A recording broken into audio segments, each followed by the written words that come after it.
આ સમયના સૌથી મોટા અને મહત્વના સમાચાર સામે આવી રહ્યા છે। અમદાવાદ જિલ્લાના ધંધુકાથી ધંધુકા હત્યાકાંડ મામલે હવે પ્રશાસને રૌદ્ર સ્વરૂપ ધારણ કર્યું છે।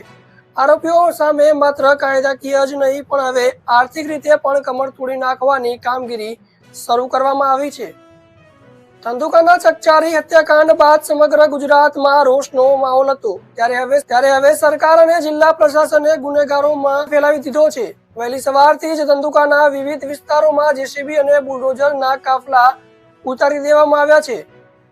સૂત્રો અનુસાર જાણવા મળી રહ્યું છે કે આ હત્યાકાંડમાં સંડોવાયેલા આરોપીઓએ વર્ષોથી સરકારી જમીન પર જે દબાણો કર્યા હતા તેના પર હવે ગાજ પડી છે।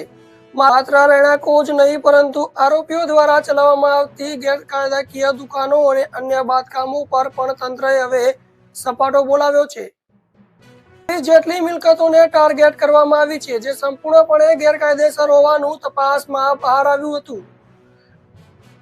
ધંધુકાની જનતા અત્યારે આ શાંતિપૂર્ણ પણ આક્રમક કાર્યવાહીની સાક્ષી બની રહી છે। પ્રશાસનનું આ રૌદ્ર સ્વરૂપ એ વાતની સાબિતી છે કે પીડિત પરિવારને ન્યાય અપાવવા માટે સરકાર કોઈ પણ હદ સુધી જઈ શકે છે।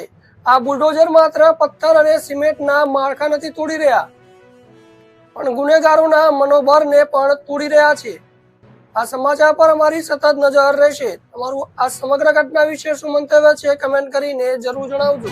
તમે જોઈ રહ્યા હતા DMNIT news digital Gujarat digital news.